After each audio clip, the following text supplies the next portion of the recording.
Hello everyone, this is Sangeeta. Welcome to prep and compete. उम्मीद करती हूँ आप सब लोग अच्छे होंगे। तो टॉपिक को शुरू करने से पहले अगर आप मेरे चैनल पर नए हैं या फिर आपने मेरे चैनल को सब्सक्राइब नहीं किया है तो प्लीज मेरे चैनल प्रेप एंड कम्पीट को सब्सक्राइब कर लीजिए और बेल आइकन जरूर दबाइए ताकि आपको फ्यूचर में आने वाली वीडियोस का नोटिफिकेशन मिलता रहे। अगर आपको वीडियो पसंद आए तो लाइक और शेयर कीजिए। आज की इस वीडियो में हम पेडागोजी के सिलेबस को आगे बढ़ाते हुए नेक्स्ट टॉपिक कवर करेंगे जो कि है सोशल एंड इमोशनल डेवलपमेंट, जिसके लिए हिंदी में शब्द है सामाजिक और संवेगात्मक विकास। इससे पहले हम पेडागोजी का एक टॉपिक ऑलरेडी कवर कर चुके हैं जिसका नाम था फिजिकल मोटर डेवलपमेंट, हिंदी में शारीरिक गतिक विकास। अगर आपने वो वीडियो नहीं देखा है तो प्लीज आप मेरे चैनल प्रेप एंड कम्पीट पर जाकर उसे देख सकते हैं। तो शुरू करते हैं हमारा आज का topic social and emotional development, सामाजिक और संवेगात्मक विकास। सामाजिक विकास बच्चे के सामाजिक विकास से अभिप्राय है अपने परिवेश में विद्यमान व्यक्तियों के साथ संबंध स्थापित करने की योग्यता। इसका मतलब यह हुआ कि जो बच्चा है वो अपने बारे में और जो बाहर के संसार है उसके बारे में अपनी समझ को बढ़ाता है सामाजिक विकास के कारण। सामाजिक विकास वह तरीका है जिससे बच्चा दूसरों के साथ भाषा व शारीरिक संपर्क के द्वारा अंतःक्रिया करता है। सामाजिक विकास बच्चे का अपने बारे में ज्ञान भी है, जैसे कि उसका नाम क्या है, वह अच्छा है, बुरा है, शरारती है, वह लड़का है या लड़की है। ये सब बातें उसको सामाजिक विकास के कारण ही पता चलती हैं। तो व्यक्ति का सामाजिक विकास जीवन पर्यंत चलता रहता है। इस विकास को व्यक्तिगत भी कहा जा सकता है और सामाजिक भी। तो व्यक्तिगत कैसे कह सकते हैं? व्यक्तिगत इन अर्थों में कि व्यक्ति जिन लोगों के संपर्क में आता है उन्हें प्रभावित करता है, और सामाजिक इस संदर्भ में कि वह दूसरों द्वारा प्रभावित भी होता है। पहले तो वह व्यक्तिगत इसलिए क्योंकि जिन लोगों के संपर्क में आता है उन्हें प्रभावित करता है, और सामाजिक इसलिए कि वह दूसरों द्वारा स्वयं भी प्रभावित होता है। जन्म के समय नवजात शिशु में सामाजिकता का कोई गुण नहीं होता है। बाल्यावस्था में ही वास्तविक सामाजिक विकास प्रारंभ होता है।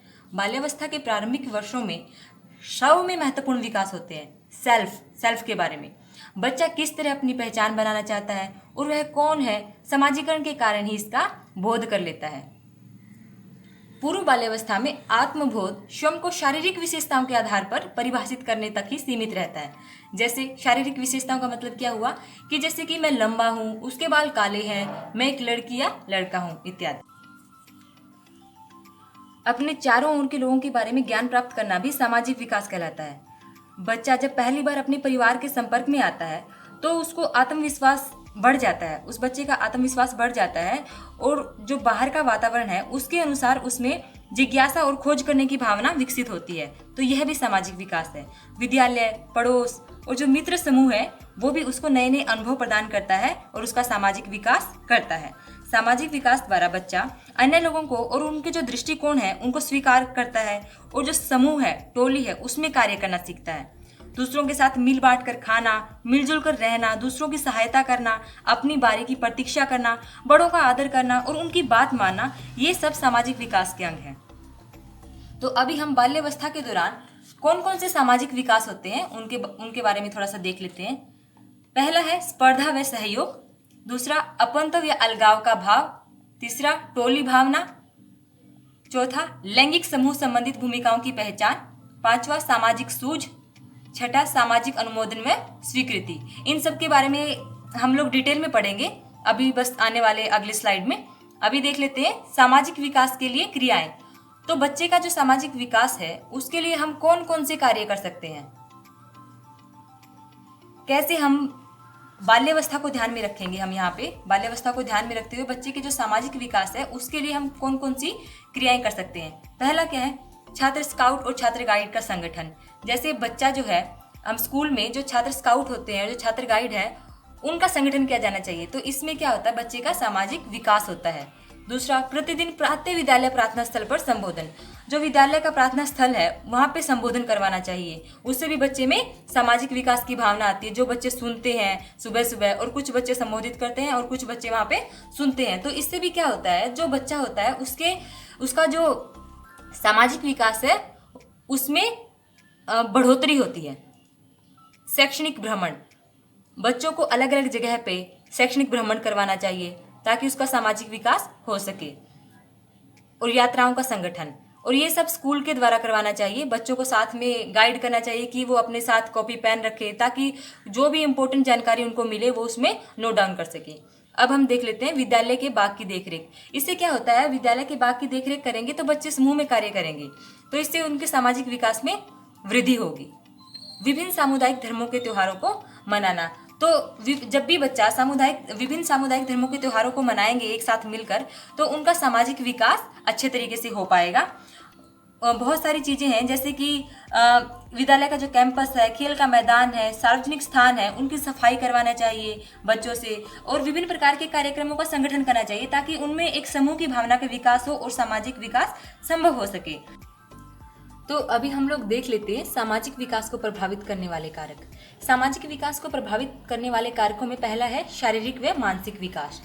शारीरिक विकास सामाजिक विकास में सहयोग देता है, और जो बालक शारीरिक दृष्टि से हष्टपुष्ट होते हैं और स्वास्थ्य भी ठीक होता है जिनका, वे सामाजिक क्रियाओं में अधिक भाग लेकर अधिकाधिक लोगों के संपर्क में आ जाते हैं। जैसे जो हष्टपुष्ट होता है और जिनका स्वास्थ्य जो है ठीक होता है, तो वो सामाजिक क्रियाओं में अधिक से अधिक भाग लेंगे, जिसके कारण वे बहुत सारे लोगों के संपर्क में आते हैं। तो ऐसा करने से उनमें सामाजिक परिपक्वता आ जाती है, मतलब सामाजिक मैच्योरिटी आ जाती है। और जिन बालकों के शरीर में कोई ना कोई दोष होता है, जैसे अगर कोई बच्चा ज़्यादा मोटा है या फिर बहुत ज़्यादा लंबा है, या फिर कोई बच्चा बौना है या ठिगना है, ऐसे बालकों में हीनता की भावना प्रवेश कर जाती है। मतलब उनको सामाजिक कार्यों में भाग लेने में संकोच महसूस होता है, जिसके कारण उनका सामाजिक विकास धीमा हो जाता है। नेक्स्ट, संवेगात्मक विकास। सामाजिक विकास को प्रभावित करने वाले कारकों में संवेगात्मक विकास का भी बहुत ज़्यादा योगदान है। कैसे? जैसे कि कोई बच्चा ज़्यादा क्रोधी है या फिर ईर्ष्या करने वाला है, तो दूसरे लोग उससे ईर्ष्या करेंगे। और अगर कोई बच्चा बहुत ज़्यादा विनोद भाव है उसके अंदर, प्रेम से बात करता है, दूसरों की इज्जत करता है, तो दूसरे लोग भी उससे प्यार करते हैं। तो ऐसी स्थिति में दोनों बालकों के सामाजिक विकास में अंतर होना स्वाभाविक है। तो संवेगात्मक विकास का प्रभाव सामाजिक विकास पर प्रत्यक्ष रूप से हम लोग देख सकते हैं। जैसे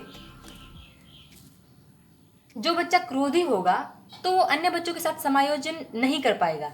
कोई भी बच्चा ज़्यादा गुस्से वाला है तो अपना जो टोली होती है या फिर समूह होती है उसके साथ उसका समायोजन नहीं हो पाता, उसके साथ उसका एडजस्टमेंट नहीं हो पाता है, और वो दूसरों की घृणा का पात्र बन जाता है। और इसके विपरीत जो बच्चा विनोद भाव है, जिसके अंदर संयमी है, तो उसका जो सामाजिक विकास है अधिक होता है। नेक्स्ट, परिवार। परिवार ही वह स्थान होता है जहाँ सबसे पहले बालक का समाजीकरण होता है। बच्चा जब पैदा होता है तो सबसे पहले वह अपने परिवार के संपर्क में आता है, और जैसे जैसे बड़ा होता है अपने जो परिवार के बड़े लोग हैं, जो भी लोग हैं, उनका व्यवहार देखता है, उनका आचरण देखता है कि वो किस प्रकार से व्यवहार कर रहे हैं, और बालक वैसा ही आचरण और व्यवहार करने का प्रयत्न करता है। तो सीधा सीधा परिवार का प्रभाव बालक के ऊपर पड़ता है। तो परिवार का बहुत ही महत्वपूर्ण योगदान है बालक के सामाजिक विकास में। अब पालन पोषण की विधि को देखते हैं कि पालन पोषण की जो विधि है, पालन पोषण का जो तरीका है, किस प्रकार से वह सामाजिक विकास को प्रभावित करता है। अगर किसी बच्चे को अच्छे ढंग से पाला जाए, जैसे समानता के आधार पर, उसके साथ कोई भेदभाव नहीं किया जाए, तो वह संवेगात्मक रूप से भी विकसित होगा और उसका सामाजिक विकास भी अच्छा होगा। कई बार क्या होता है, बच्चे को समानता के आधार पर नहीं पाला जाता है, जिससे कि उसमें संवेगात्मक विकास उसका अवरुद्ध हो जाता है और अच्छे तरीके से उसका सामाजिक विकास नहीं हो पाता है, क्योंकि संवेगात्मक और सामाजिक विकास साथ साथ चलते हैं। जैसे कई बार क्या होता है कि किसी बच्चे को बहुत ज़्यादा लाड़ प्यार दे दिया जाता है, तो वह क्या करता है, दूसरे बालकों को अच्छा नहीं समझता है, दूसरे बालकों से दूर रहना पसंद करता है, क्योंकि माँ बाप उससे बहुत ज़्यादा लाड़ प्यार करते हैं, हद से ज़्यादा, जिसके कारण वह दूसरे बालकों से दूर रहना पसंद करता है। और कई बार क्या होता है, जो माँ बाप हैं किसी बच्चे को बहुत ही हीनता से किसी बच्चे के साथ बहुत ज़्यादा भेदभाव करते हैं, जिसके कारण उसका सामाजिक विकास अवरुद्ध हो जाता है। अतः दोनों ही स्तर पर सामाजिक विकास अलग अलग तरीके से विकसित होता है। इसीलिए जो पालन पोषण का तरीका है, पालन पोषण की विधि है, वह बहुत ज़्यादा महत्वपूर्ण रखती है सामाजिक विकास में। नेक्स्ट देख लेते हैं आर्थिक स्थिति। अब आर्थिक स्थिति कैसे सामाजिक विकास को प्रभावित करती है। माता पिता की आर्थिक स्थिति जो होती है उसका बालक के सामाजिक विकास पर उचित प्रभाव भी पड़ सकता है और अनुचित प्रभाव भी पड़ सकता है। जैसे बहुत ज़्यादा जो धनी माता पिता होते हैं, उनके जो बच्चे होते हैं उनको अच्छा पड़ोस मिलता है, अच्छे व्यक्तियों से मिलते जुलते हैं, और उनके जो अच्छे स्कूल हैं उनमें एडमिशन हो जाता है और अच्छे विद्यालयों में वे शिक्षा प्राप्त करते हैं। जाहिर सी बात है, जो ऐसे बच्चे होंगे उनका सामाजिक विकास भी उन्नत होगा। और जो कई बार कुछ बच्चे ऐसे होते हैं जो निर्धन माता पिता के होते हैं, इसके कारण उनको काफ़ी सारी सुविधा जो है नहीं मिल पाती हैं, जिसके कारण उनका सामाजिक विकास उस ढंग से नहीं हो पाता है जिस ढंग से जो धनी माता पिता के बच्चे हैं उनका सामाजिक विकास होता है। तो आर्थिक स्थिति भी काफ़ी हद तक सामाजिक विकास को प्रभावित करती है।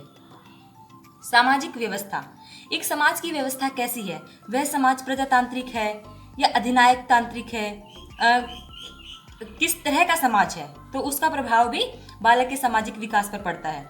समाज के कार्य, आदर्श और जो भी प्रतिमान है बालक के दृष्टिकोण का निर्माण करते हैं।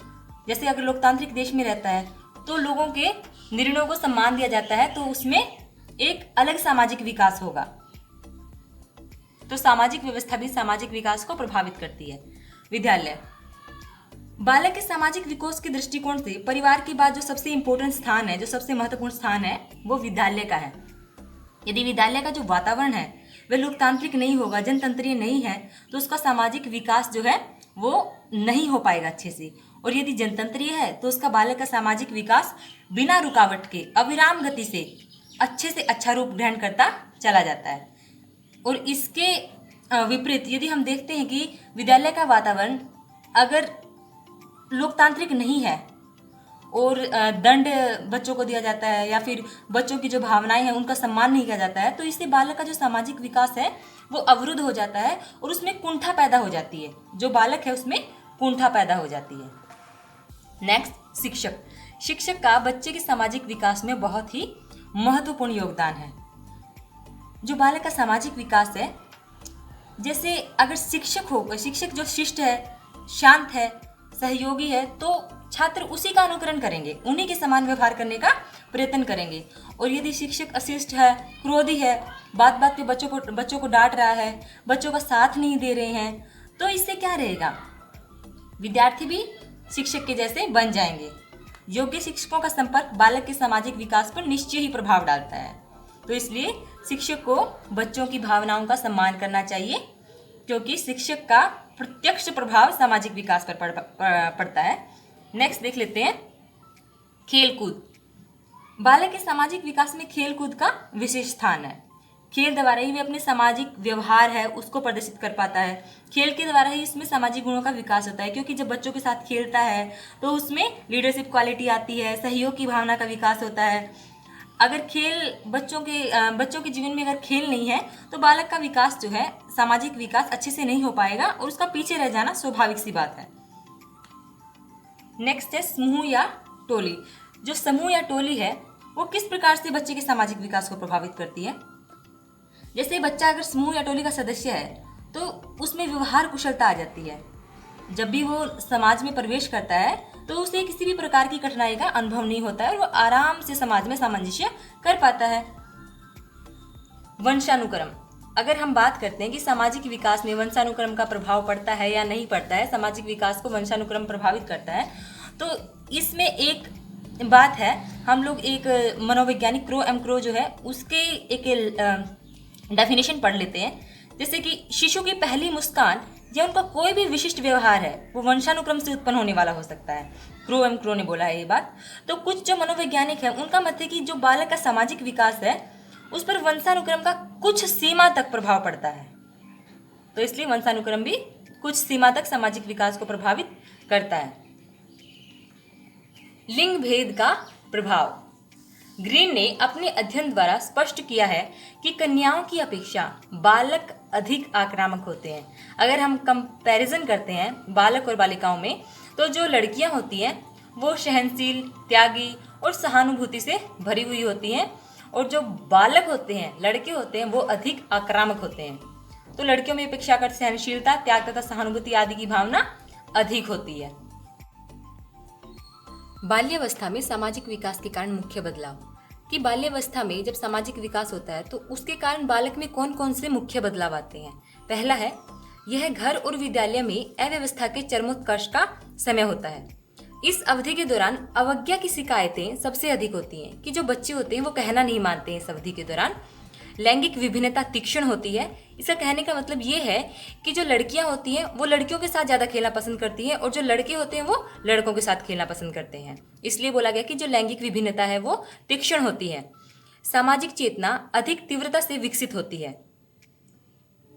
इसे आयु समूह अवधि भी कहा जाता है। जैसे बच्चे जो होते हैं अपने जो समूह के साथ महान वफादारी दिखाते हैं और अपने समूह के विचार के अनुकूल ही चलते हैं। अब जैसे जो भी टोली का सदस्य होता है वह अपनी टोली के अनुसार ही, अपनी टोली के सदस्यों के विचारों के अनुसार ही अपने वस्त्रों का डिसीजन लेता है कि उसे कौन से कपड़े पहनने हैं, किस तरह के खेल खेलने हैं, क्या उचित है क्या अनुचित है। तो ये सब निर्णय जो है वो टोली लेती है, समूह लेती है और समूह का सदस्य होने के नाते वो वफादारी दिखाते हैं। बच्चे अपने समूह के प्रति वफादारी दिखाते हैं।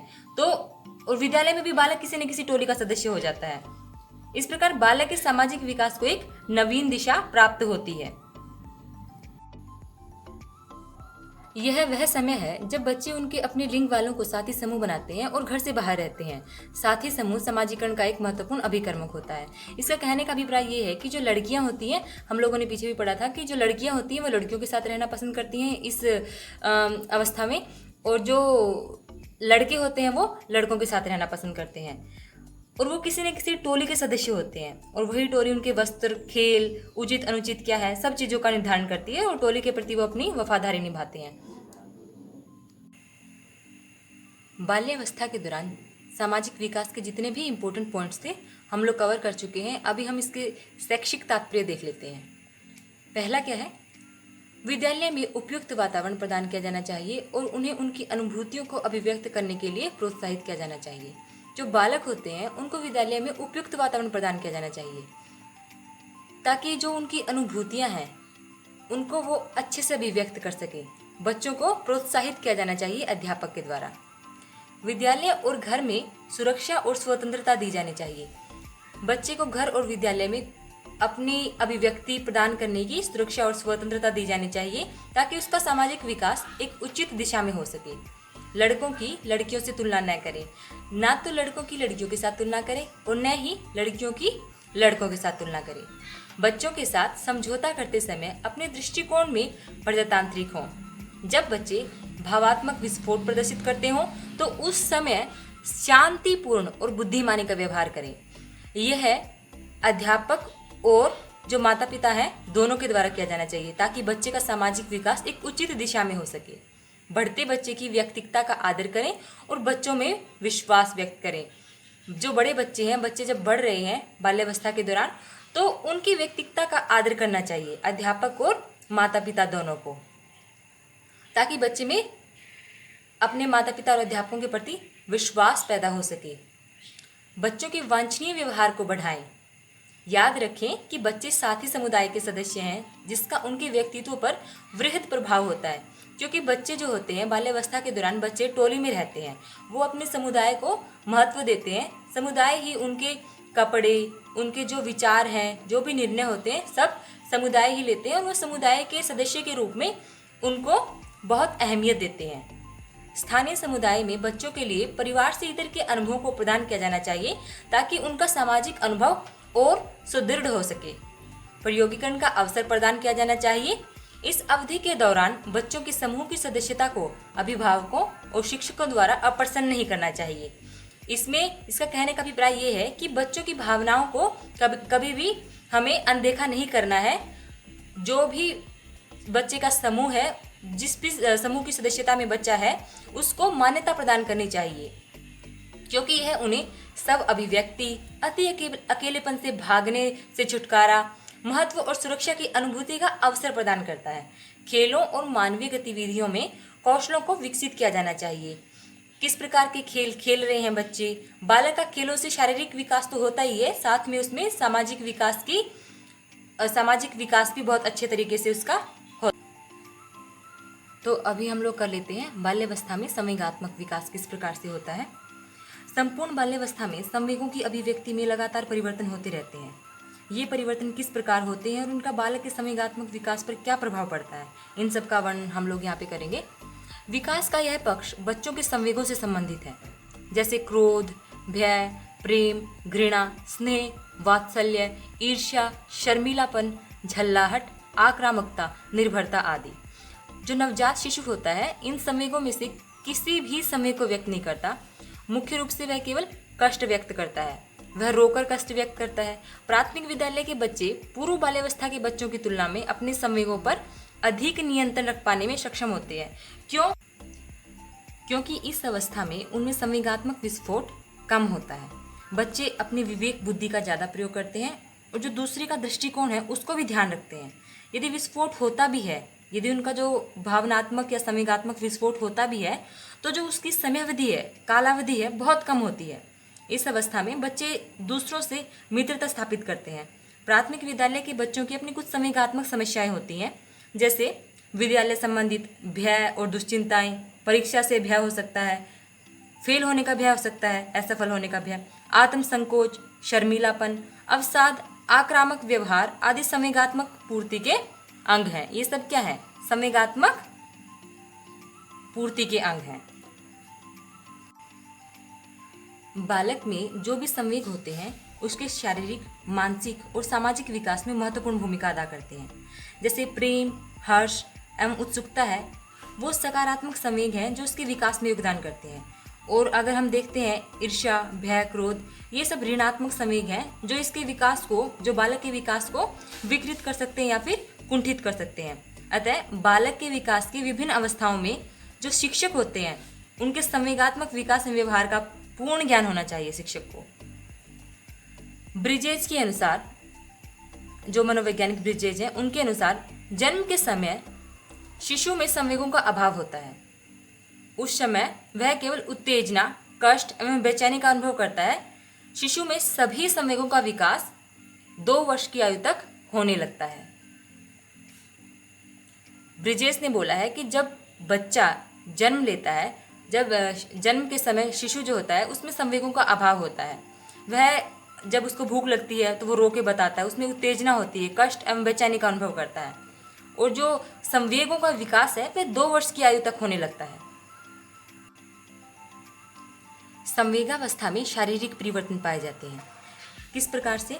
जैसे डर लगने पर आंखों का चौड़ा या संक्रमित हो जाना, हकलाना, कांपने लगना, जो दिल की धड़कन और जो श्वास प्रश्वास है वो एकदम से तेज हो जाना, गला सूखना, जो अपनी मांसपेशियां उनमें तनाव, पसीना आना, जो हाथ पैर है उनका कांपना, पेट में एकदम से दर्द होने जैसा लगना। लेकिन जो संवेग होते हैं ये सब लचीले होते हैं, मतलब ज़्यादा देर तक टिकते नहीं हैं। 6 वर्ष की आयु में बालक का अपने भय और क्रोध पर नियंत्रण हो जाता है। बालक के जो संवेग होते हैं उनमें शिष्टता आ जाती है और उसमें उनका दमन करने की क्षमता उत्पन्न हो जाती है। और उसको पता है कि हाँ, अगर जो माता पिता और शिक्षक हैं उनके लिए कुछ बोल रहे हैं तो उनके फायदे के लिए बोल रहे हैं। अगर उसको गुस्सा भी आता है तो वह उनका दमन कर लेता है, अपने भावों का दमन कर लेता है। अतः वह अपने माता पिता, शिक्षक और बड़ों के सामने उन संवेगों को प्रकट नहीं करता जिनको वे पसंद नहीं करते हैं। बालक के संवेगात्मक विकास पर विद्यालय के वातावरण का व्यापक प्रभाव पड़ता है। उदाहरण के लिए आदर्श, स्वतंत्र और स्वस्थ वातावरण उसके संवेगों का परिष्कार करता है, उसके संवेगों को सुधारता है। जबकि भय, आतंक और कठोरता के वातावरण में ऐसा होना नामुमकिन है, असंभव है। बालक के संवेगात्मक विकास में शिक्षक का बहुत महत्वपूर्ण स्थान है। हाँ, शिक्षक ही है जो बालक के संवेगात्मक विकास को बढ़ा सकता है, बालक के संवेगात्मक विकास को एक अच्छे ढंग से विकसित कर सकता है। शिक्षक बालक के संवेगों का फायदा उठा के बहुत अच्छे तरीके से बच्चे को शिक्षित कर सकता है। मैकडूगल व गिलफोर्ड ने कुल 14 प्रमुख संवेग बताए हैं। टोटल 14 संवेग हैं, जो कि हैं क्रोध, भय, वात्सल्य, अधिकार भावना, आमोद, भूख, कृतिभाव, कामुकता, आत्माभिमान, एकाकीपन, आश्चर्य, करुणा, आत्महीनता एवं घृणा। अब हम संवेग के प्रकार देख लेते हैं। जो मनोवैज्ञानिक हैं उन्होंने संवेग, जो भाव होते हैं, संवेग जो है उनको मेनली 2 प्रकार का माना है। एक तो सुखदायी, जिनको जो सुख देते हैं, और दूसरे कौन से हैं? दुखदायी। दुखदायी जैसे क्रोध, भय और घृणा, ये सब दुखदायी संवेग हैं। और प्रेम, दया व करुणा सुखदायी संवेग है, जिनसे इंसान को, मनुष्य को सुख की अनुभूति होती है। जब इंसान दुखी होता है तो रोने लग जाता है, किसी से घृणा करना, भय, क्रोध, ये सब है दुखदायी संवेग। संवेग दो प्रकार के होते हैं। अभी क्या है संवेग? बेसिकली सकारात्मक संवेग पहले हम लोगों ने देख लिया कि सुखदायी व दुखदायी संवेग है। अभी संवेगों को दो प्रकार से विभाजित कर दिया गया है, सकारात्मक संवेग और नकारात्मक संवेग। एक सुखकर है और दूसरे कष्टकर है। जो सकारात्मक है वो संवेग सुखकर है और नकारात्मक कष्टकर होते हैं। सकारात्मक संवेग प्रेम, आमोद, आनंद, हर्ष, स्नेह, उल्लास। और अगर हम कष्टकर संवेग की बात करें, नकारात्मक संवेग की बात करें, जैसे भय, क्रोध, चिंता, कष्ट, घृणा, ईर्ष्या, ये सब संवेग है नकारात्मक। अभी हम लोग बालक के संवेगात्मक विकास को प्रभावित करने वाले कारक जो हैं उनके बारे में अध्ययन करेंगे, जिसमें पहला है थकान। थकान, अगर बच्चा बहुत ज़्यादा थका हुआ है तो इससे भी उसका संवेगात्मक व्यवहार प्रभावित होता है। तो थकान भी बच्चे के संवेगात्मक विकास को प्रभावित करती है। स्वास्थ्य, स्वास्थ्य का किस प्रकार से प्रभाव पड़ता है संवेगात्मक विकास पे? अगर बालक में कोई गंभीर बीमारी है या फिर बहुत ज़्यादा बीमार है तो उसका संवेगात्मक व्यवहार अधिक अस्थिर हो जाएगा, बात बात पे चिड़चिड़ा रहेगा, गुस्सा आएगा, अगर उसका स्वास्थ्य ठीक नहीं है। तो स्वास्थ्य भी बालक के संवेगात्मक विकास को प्रभावित करने वाला एक महत्वपूर्ण कारक है। मानसिक योग्यता, साधारणतः जो निम्न मानसिक स्तर के बालक होते हैं वो उसी आयु के जो प्रतिभाशाली बालक होते हैं उनकी अपेक्षा संवेगात्मक नियंत्रण जो निम्नतर मानसिक स्तर के बालक होते हैं उनमें कम होता है। कहने का अभिप्राय ये है कि जो प्रतिभाशाली बालक होते हैं उनका अपने संवेगों पर नियंत्रण ज़्यादा होता है। मानसिक योग्यता वाले बालकों का संवेगात्मक क्षेत्र जो होता है वो अधिक विस्तृत होता है। तो संवेगात्मक विकास को मानसिक योग्यता भी प्रभावित करती है। जो प्रतिभाशाली बच्चे होते हैं वो अपने संवेगों पर नियंत्रण करके आराम से सभी जो भी सिचुएशंस आती हैं भविष्य की उनको आराम से सॉल्व कर लेते हैं। लेकिन जो निम्न मानसिक स्तर के बालक होते हैं उनका संवेगात्मक नियंत्रण कम होता है कंपैरिजन करें प्रतिभाशाली बालकों से। अभिलाषा, माता पिता कई बार क्या सोचते हैं, बच्चों से बड़ी बड़ी आशाएं कर लेते हैं और जो बच्चा होता है उसकी भी खुद में कोई ना कोई अभिलाषा जरूर होती है। लेकिन कई बार ऐसा होता है कि ना तो माता पिता की अभिलाषा पूरी हो पाती है और ना ही खुद की। तो इससे उसमें क्या हो जाती है, इससे उसको अपने जो माता पिता है उनसे आलोचना सुननी पड़ती है। तो उस सिचुएशन में, ऐसी स्थिति में उसमें संवेगात्मक तनाव उत्पन्न हो जाता है। तो अभिलाषा भी एक ऐसा कारक है जो कि बालक के संवेगात्मक विकास को प्रभावित करती है। परिवार, यदि परिवार के सदस्य आपस में मिलजुल कर नहीं रह रहे हैं, उनमें हमेशा झगड़ा हो रहा है, बहुत ज़्यादा जो भी सुरक्षा या फिर एक जो परिवार में शांति होनी चाहिए वो बालक को नहीं मिल पा रही है, तो उसका संवेगात्मक विकास प्रभावित होता है। तो परिवार भी बालक के संवेगात्मक विकास को प्रभावित करता है। शिक्षक का बालक के संवेगात्मक विकास पर क्या प्रभाव पड़ता है? शिक्षक का बालक के संवेगात्मक विकास पर स्पष्ट प्रभाव पड़ता है। वह बालक के सामने अच्छे और बुरे उदाहरण प्रस्तुत करके उसको साहसी या कायर, क्रोधी या सहनशील, झगड़ालू या शांतिप्रिय कुछ भी बना सकता है। वह उसमें अच्छी आदतों का निर्माण भी कर सकता है और बुरी आदतों का निर्माण भी कर सकता है। अतः शिक्षक बालक के जीवन में एक महत्वपूर्ण भूमिका अदा करता है। तो कई बार क्या होता है, अगर शिक्षक अच्छे आदर्श का अनुसरण करने के लिए बच्चे को बोलता है तो इससे क्या होता है, उसके संवेगों पर नियंत्रण रखने की क्षमता बच्चे में विकसित होती है। अतः शिक्षक का यह कर्तव्य है कि बालक के संवेगात्मक विकास में योगदान दे और उसके अपने संवेगों पर नियंत्रण रखने की क्षमता का विकास करने में उसकी मदद करे। माता पिता का जो दृष्टिकोण होता है बालक के प्रति, वह भी बहुत ज़्यादा महत्वपूर्ण होता है संवेगात्मक विकास को प्रभावित करने में। कई बार क्या होता है, माता पिता बच्चे की उपेक्षा करना स्टार्ट कर देते हैं, बहुत देर तक घर से बाहर रहते हैं, बच्चों के बारे में या तो सोचेंगे नहीं या फिर आवश्यकता से अधिक चिंता करेंगे। और कई बार बच्चों के सामने ही उनके जो रोग होते हैं उनके बारे में बातचीत करते हैं, जिससे कि बच्चे में मानसिक तनाव उत्पन्न होता है। बच्चों की आवश्यकता से अधिक प्रोटेक्शन करेंगे, रक्षा करेंगे और बच्चों को कुछ भी अपनी इच्छा के अनुसार काम करने नहीं देंगे। और बच्चा क्या चाहता है, बच्चा जो बड़ों के समान नए अनुभव करना चाहता है, लेकिन उनको ये सब करने से मना कर दिया जाता है, जिससे कि बच्चे में संवेगात्मक तनाव पैदा हो जाता है। तो बालक के प्रति माता पिता का जो दृष्टिकोण होता है उसके संवेगात्मक व्यवहार को प्रभावित करता है। सामाजिक स्थिति, जो बालकों की सामाजिक स्थिति होती है उनके संवेगात्मक व्यवहार को प्रभावित करती है। जैसे जो निम्न सामाजिक स्थिति के बालक होते हैं उनमें उच्च सामाजिक स्थिति के बालकों की अपेक्षा अधिक असंतुलन और अधिक संवेगात्मक अस्थिरता होती है। नेक्स्ट देख लेते हैं सामाजिक स्वीकृति।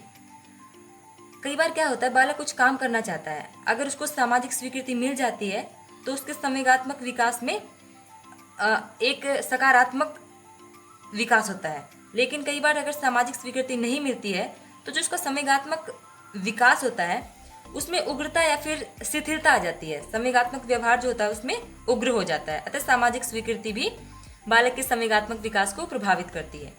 निर्धनता, गरीबी किस प्रकार से बालक के संवेगात्मक विकास को प्रभावित करती है। निर्धनता बालक के अनेक अशोभनीय संवेगों को स्थायी और शक्तिशाली रूप प्रदान कर देती है। जब वे विद्यालय में जाता है तो जो धनी बच्चे होते हैं, धनी बालक होते हैं, उनकी वेशभूषा देखता है, किस प्रकार के कपड़े पहने हैं उन्होंने, और जो धनी बच्चे होते हैं वो अपने जीवन की कहानियाँ उनको सुनाते हैं कि वो किस प्रकार से सुख में रहते हैं, कैसे ऐश्वर्य की वस्तुओं का वो इस्तेमाल करते हैं। तो इन सब बातों को सुन के जो गरीब बच्चे होते हैं, जो निर्धन बच्चे होते हैं, उनमें जो द्वेष और ईर्ष्या के संवेग होते हैं वो सशक्त रूप धारण कर लेते हैं, जिसके कारण उनमें संवेगात्मक जो विकास है उनका अवरुद्ध हो जाता है। अतः निर्धनता भी संवेगात्मक विकास को प्रभावित करने वाले कारकों में मुख्य है। विद्यालय का बालक के संवेगात्मक विकास पर गंभीर प्रभाव पड़ता है, क्योंकि बालक जो है अपना समय जो है विद्यालय में बिताता है। यदि अगर विद्यालय का वातावरण अच्छा है और उस वातावरण में बालक जो है आनंद का अनुभव करता है तो इसके कारण उसके जो संवेग हैं वो स्वस्थ विकसित होंगे, उनके संवेगों का स्वस्थ विकास होगा।